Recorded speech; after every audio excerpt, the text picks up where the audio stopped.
going on. So,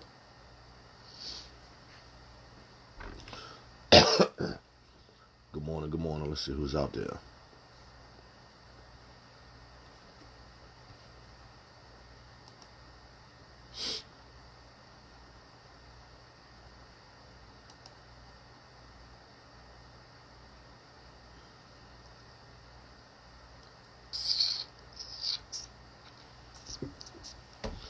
Good morning, Regina. Good morning, Sydney. Just gonna wait for a couple more folks to get on and get it cracking.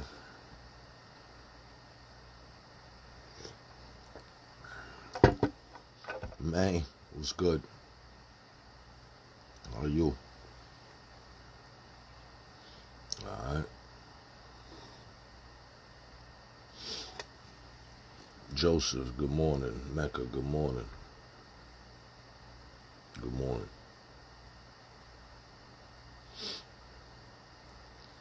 We're just gonna wait for a couple more folks to get on board and get it crackle smacking. Peace, good morning. Avocado, peace. Will, hot, what's good? Good morning. Alright. Okay, so let's go in. So, I consume a lot of news.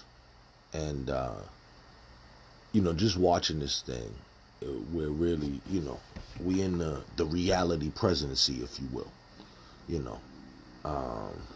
Yes, sir. I'm going to break down my philosophy in just a moment. But yeah, so, just watching this whole thing and watching the kind of the Hollywood, the reality show kind of factor of it all, with all the stuff you got going on with Donald Trump and all these, Manafort and, his other boy, Cohen, and, all these types of things swirling around. Up in between that has come this issue, and I don't want to get it wrong. The congresswoman, the new congresswoman, Omar, I don't know, is she Somalian or Ethiopian? I might say Somalian, but either way, sister there, they have begun to castigate her for a couple reasons. She's new, she's black, but she's also Muslim, right? So that fact there, now they have hyper focused on what she said and turned it into this whole thing of anti-Semitism. So let me just basically go on what she said. And I'm touching on this super lightly because y'all will see that's not even my argument. She basically made note of many in the American government's relationship with AIPAC. For those that don't know, AIPAC, AIPAC, right, is the American Israeli Political Action Committee. And they get money, like mucho dinero, okay? They get money. That's what they do, okay? Another thing that they do is they are, in my estimation, the most powerful lobby in America. And it's difficult because, like, let's just say like this. The big boys who play in terms of influence in the realm of government is groups like AIPAC. They have a particular, they have a what you call it, a cultural thing, which is clearly just based on America's support for Israel, right? And it's a cultural thing. And then you have other ones, which is like a business interest, where it's like, the gun lobby, tobacco, alcohol, that type of thing, right? So generally, they're very, very, very powerful. Um, and I say all that to say that her comments now being turned into anti-Semitism is what many people, such as myself, have said for a long time. If you were critical of Israel and that policy, they are going to label you an anti-Semite. I know because it happened to me, right? Um, yeah, well, some of them, right? Okay, so my man Hakeem Green, if y'all don't know, he's one half of the Channel Live duo. My super dude, hip hop dude, also a cannabis, entrepreneur and a political mind as well. And exactly, he just made reference. So I made a song when I was doing my whole hip hop kick of like taking and flipping over stuff. I was incensed when Busta Rhymes came out with Arab money. So I flipped it and did Zionist money, right? Talking about all of these types of links that we're talking about, APAC and all these other types of groups. And of course, I knew exactly what was going to happen. It, went crazy and, da-da-da. But I got accused of being an anti-Semite, which is, of course, funny to being that I'm a Rasta. I pray to Jehovah God, El Shaddai, Adonai, these types of things. And I would make a case that, what I subscribe to is the original Semites. But, that's too deep for them. So you hate Jews. And that's a very simple but effective method of dismissing and diffusing anything. So before we even get off on that, because we're not going there, now let's flip it. Okay, so that happened. She says that. Now the whole conversation has become about anti-Semitism. And they are rushing to make resolutions, right? Exactly. There's a lot of historical, conflict in there, right? And a lot of folks don't even know Ashkenazi Jews, da da da da. And that's what I'm saying. See, that's the trap where you start getting into anti-Semitic, because I don't want to try to like debate anybody's claim to the throne, so to speak, right? That's that's for them. And there's bigger brains, and then the wars have been fought and everything else. All I know is that Israel, the nation, the government of Israel, is about that money. And they about that money with America. That I know. And they are highly influential. I'm not saying it's some Jewish conspiracy or whatever. It's a conspiracy for sure, but it's a political, governmental conspiracy, much like most nations across the country enjoy, but them like no other. Okay? So now let's do this. Let's go into some of the stuff that we've heard. Jews control, these industries. Jews control, banking and da da da da. I'm not going to go that far. Once again, that goes down into the rabbit hole of all the stuff, that has been called anti-Semitic, and much of it rightfully so. What I will say about Jewish control is, let me tell you one thing that Jews control in all certainty, and that is their own image and culture, right? They have taken ownership of their culture, their history, like no other. Now we could debate that history. I'm not trying to do that, but for whatever reason, I know. Put it like this: if you wanted to make a movie on the Holocaust, let's say, and you had a differing viewpoint or differing, version of events, I know that it would be met with maximum. It wouldn't happen, basically. Okay, so much so that groups, Jewish people here in America, if you know, the Anti-Defamation League, there's a whole organization that is set up to be like, yo, you're not going to dog us out at all. Not that much. So we're checking everything. We're in the media. We're looking here. We're looking there. And anything that we get a whiff of that we don't like, all guns blazing.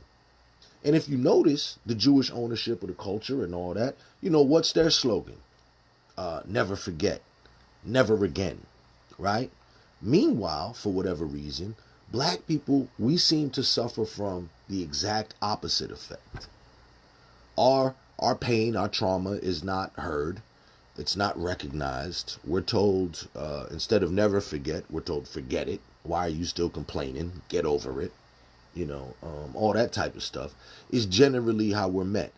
We have obviously civil rights groups, let's say like the NAACP, but I couldn't say that the NAACP could really be equated to like the ADL. Now we're getting into the nuances of things, but it's kind of it's different. And the NAACP focusing a lot on litigation and so on and so forth. It's deep. The closest thing we had for it a while ago was this group called CMOTAP, which was the Committee to Eliminate Media Offensive to African People. And it was going basically after our depictions in major media, Hollywood, news, so on and so forth, and local thing. That was kind of more akin to where the ADL is, like protecting the image, right? The cultural integrity, the legacy, the history, right? So the NAACP, that might not necessarily be, what they do. Litigation, they're trying to, mitigate, get things right, get justice, if you will. So I don't know, it's a different thing. My point being is that here we are in America, and so quickly and easily now, this whole thing can be, almost into a thing of like, you better condemn anti-Semitism, which is great. Good, great. My thing is, in a nation like this, built on the Holocaust, the African Holocaust, which we call the Mafa, this is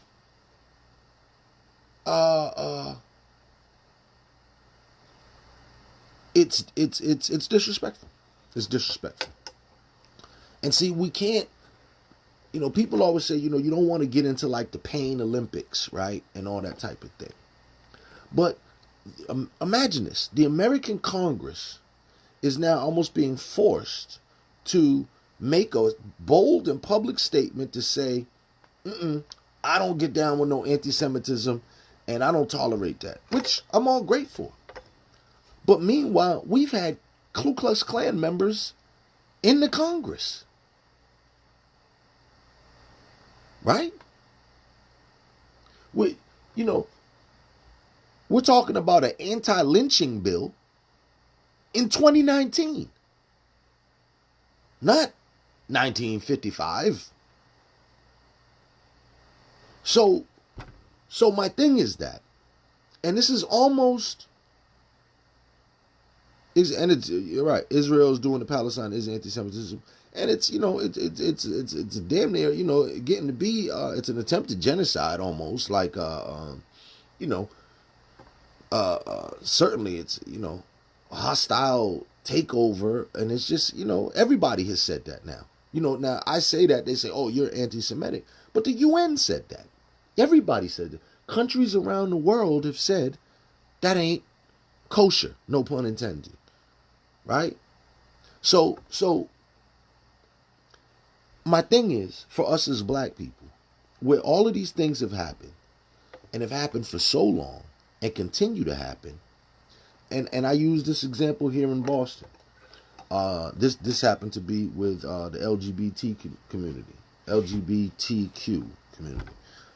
Whereas, how I be raising the red, black, and green flag up here in Boston and da-da-da-da. There was one time where they raised the transgender flag, which I didn't even know they had a flag. Who knew? But I saw it. And I only saw it because it was in the news. There was a transgender flag. And much like what happens is,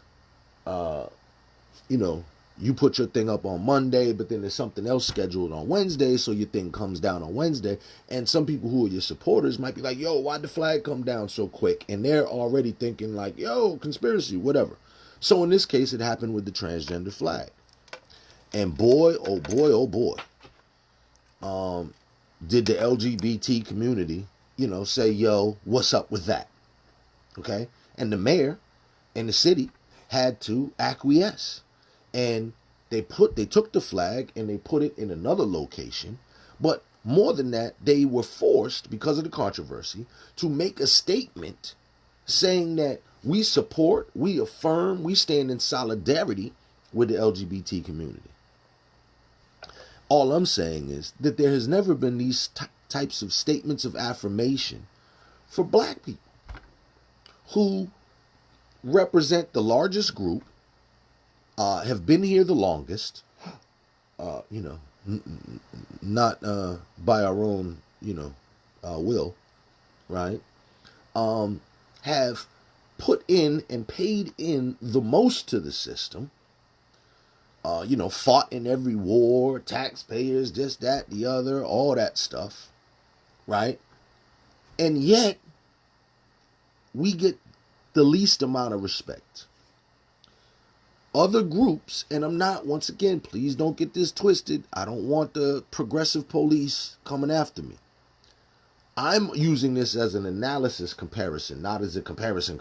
I'm analyzing.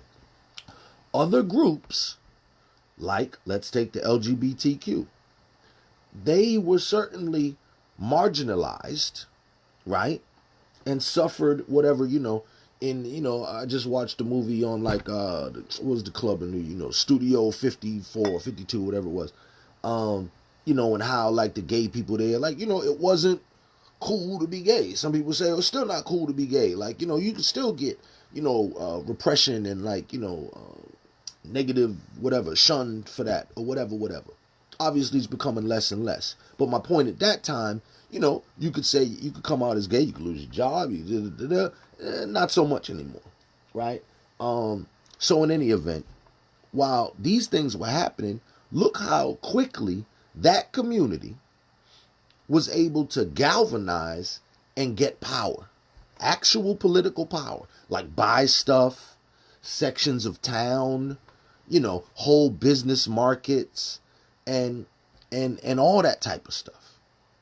And similarly, the Jewish community, same thing. Here's a group of people. It's 2019, so let's call that 2020.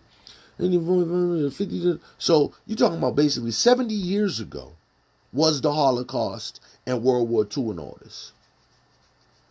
Devastating. Crazy. Pardon me, I need a haircut.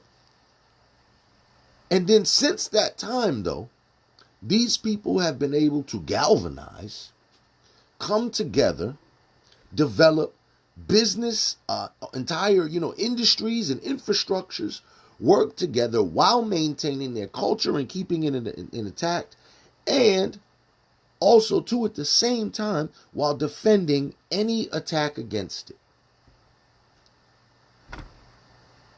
Meanwhile, we are last on the totem pole. We're last on the totem pole. Again. Right? And in this case here, I just find it interesting because here we're going through the United States government talking about pushing through something and forcing everybody to say, I'm not anti-Semitic. I don't rock with it. We don't condone it. We condemn it. Is there such a thing on racism? And look, not even racism, because now that's become an umbrella, right? There's 15 different types of racism now. I'm talking about stuff that is particularly anti-black, anti-African, right? So, for instance, as a wordsmith, you have anti-Semitism has a word now. Okay, even though as a word it kind of doesn't make sense, but whatever, because Semitic is a bunch of things. But it has come to mean you hate Jews. So that's the word for you hate Jews in the modern thing. Once again, linguistically, it doesn't make all that much sense. But anti-Semitism is now the common, proper phrase that we all use, and you know what it means from Boston to Compton. Everybody knows what that means. All right? Now, gay people, LGBTQ, homophobia, another word that doesn't linguistically make sense because people are not necessarily afraid of gay people. You probably just say like maybe they don't like, they don't agree with, whatever, right? So there could probably be a better term than homophobia linguistically. I'm talking about the words, but whatever. It's what we're dealing with. And so now when we say homophobia, everybody from Boston to Compton knows what we're talking about. And basically it means you don't like gays, right? Okay. So now what's the anti-black term? You see what I mean? So at one point, loosely, it might have been racism. But now racism includes a bunch of racism, a bunch of races. So now, even though we are the group that would say are affected the most by it, right? There's not a word for that. There's not a word for Native Americans. And here you have two people who experienced a genocide. Right here, at the hands of not some foreign agent, not Germany, and some crazy dude with a mustache, right? No, right here, you did it. You did it. Dr. Khaled used to say, about, I'm not here to pin the tail on the donkey. I'm here to pin the tail on the honky. And see, with all this righteous finger pointing, uncovering, we're going to roust out anti-Semitism, we're going to roust out homophobia, and you ain't even dealt with your own, not racism now, anti-blackness, anti-Africanness. You hate black people.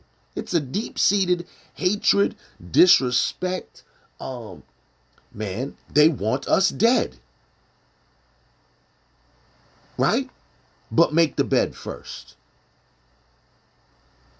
So it's very deep to me. And I'm going to bring this up, with Ayanna, because I need to dig deep into this whole statement. Congresswoman, our newly elected Congresswoman, God bless her, Ayanna Pressley. Because now that she's in the federal office, these are those type of federal questions, just like your boy got local questions, I got federal questions.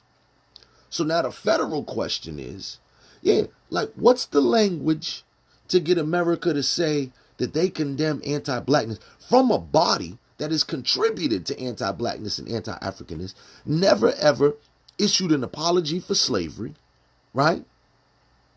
Never issued an apology for slavery. Plays around with the issue of reparations as if it is some, a crazy concept or whatever. Other nations have done it. Germany did it with Israel, right? Brazil has done it with their descendants of African slaves and whatnot. But now when it comes to us,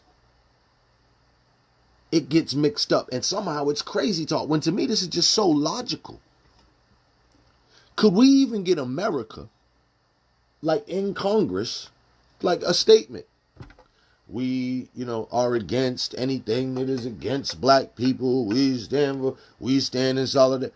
Like they, I don't know, it'd be like a battle with the language. They'd probably be uncomfortable with it, whatever. But meanwhile, the nation is about to be forced to deal with it. And good. I'm glad. I'm only mad. I'm saying, where's mine? I'm not mad that you're eating dinner. I'm not mad that you're eating dinner. I'm just like, where's my dinner? Right? Especially if I feel like I came here before you.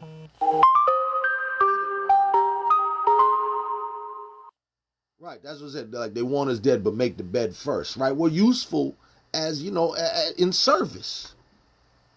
In service. And in as you say, to feed what we contribute back to the machine. The matrix. We in the big bubble filled with the snot, feeding the machines. But not for nothing. I mean, you know, these type of builds, as this is going on nationally, anti-Semitism, but we ain't even got a word for anti-blackness, because anti-blackness, you know, folks just made that up, la la la la. You know, it'll kind of do, I guess. Once again, linguistically, it's not theirs, da da da da da. But you know, nigrophobia or something. I don't know, right? Afrophobia. I don't know. But this thing needs to be studied. We are the most damaged, the most disrespected on every level, right? You know, I don't want to. I was about to say a couple things. Well, I will say this. At the city level, I noticed this in an employee before when I was doing some work with them recently. You know, the black stuff is always last. Once again, even though we've been there the longest, we the deepest, we've put the most into the system, we seem to get the least.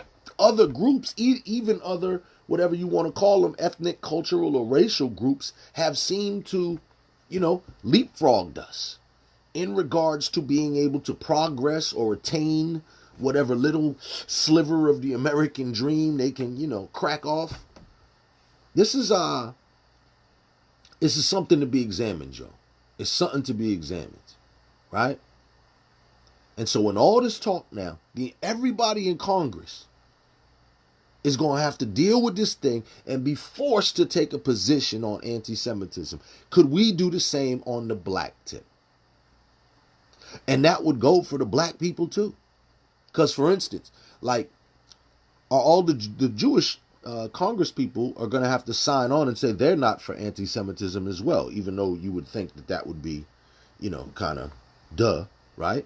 Right, but they still have to sign on to it. So if we had a one that said, you know, we are against anti-blackness, then the black people like John Lewis got to sign that too, right? Kamala Harris got to sign that too, right? Right. This is what I'm talking about. And not for nothing too. Look, we're having this conversation. I was watching this morning on CNN. And they're talking about reparations. They're talking about all the stuff we're talking about. And I'm looking at a presidential candidate, a Latino guy who looks like he's Asian, whose name is Castro. Right? We are in a crazy mixed up world. It's all topsy-turvy. Okay? I don't know if he just understands what they talk about name recognition. I don't think America's going to go for a President Castro. I keep saying that. I just think that is such a funny contradiction right there. Like, you know, middle America ain't going for that. I'm just like, your numbers will not be good. You will not poll well, right? But I'm just talking about the racial ambiguity of it all. Where now it's funny, I'm sitting here, black man, listening and thinking about black stuff, and I'm watching a presidential candidate, a Latino man who looks Asian, and his last name is Castro. Presidential candidate. You know, one of my comic book people would have to like write this.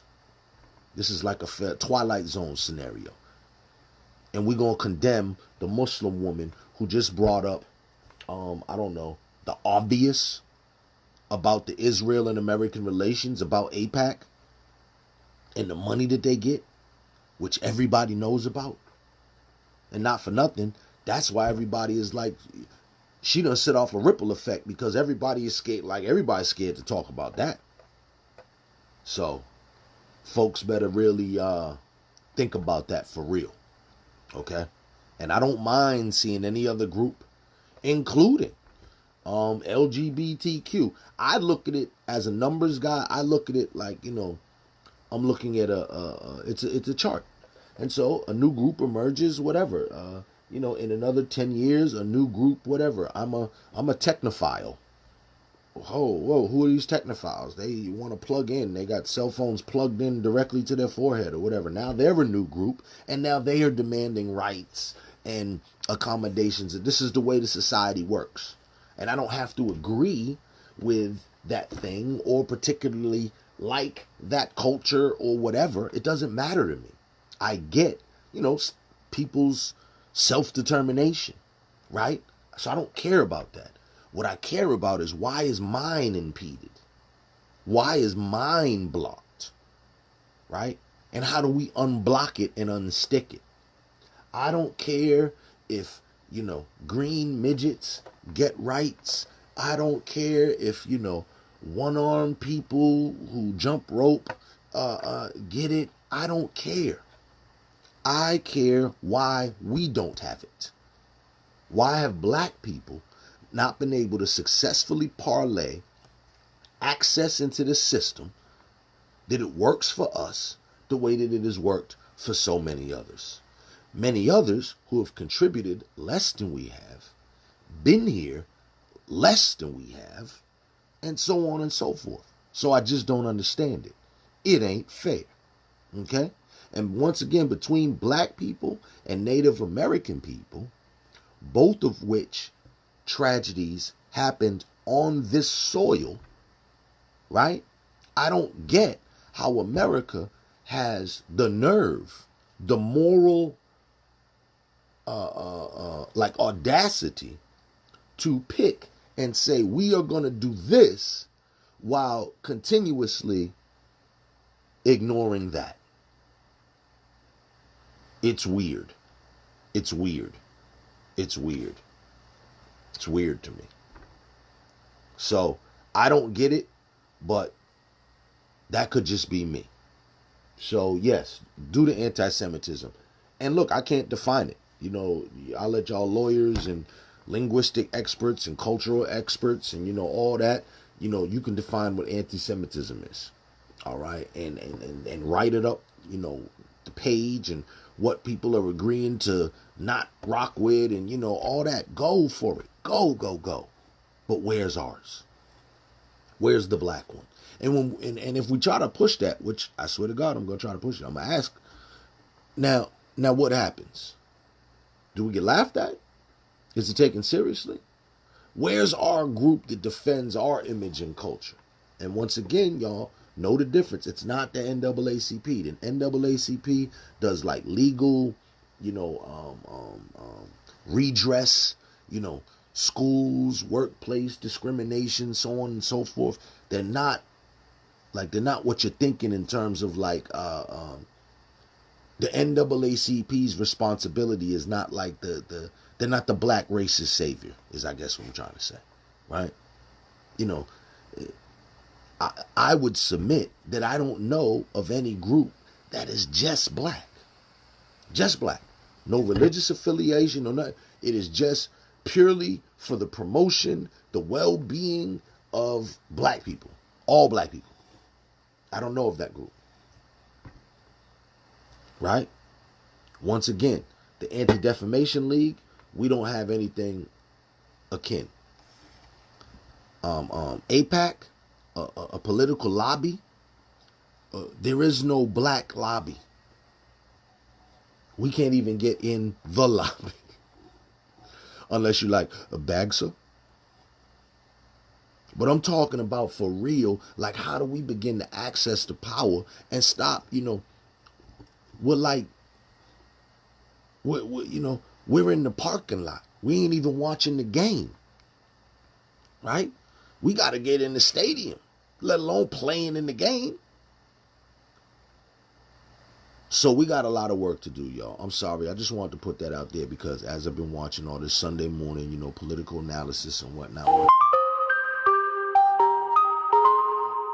Anti-Semitism. Yes. Bad. Stop it. Horrible. Anti-blackness. Anti-Africanness. Yes. That too. Okay? Everybody who is going to address their particular pain, their particular cultural disrespect, their particular cultural trauma, or what have you, go for yours. All I'm saying is, I want mines.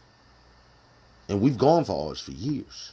And for whatever reason, it's not even for whatever reason, because of the anti-blackness of that I speak, right? Our requests ain't even heard the same.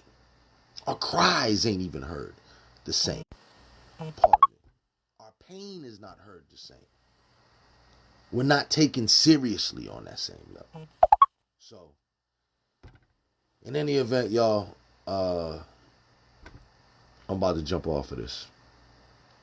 All right. So, those of you who know Counselor Presley, I would encourage, because there's a couple of things that I'd be dead serious about that come up. And now that she's in the whole federal thing, I'm dead serious about bringing these types of things up. Malcolm X is a national holiday. Juneteenth as a national holiday, right? And if America would make a statement, against anti-blackness, right? Let's see if that goes down. All right, y'all. All right, be good. Have a great day today. Go be great. Tell somebody you love them today. Better yet, show somebody some love. Show some love to a youth or elder. All right, and push through the pain to the power, y'all. All right, peace.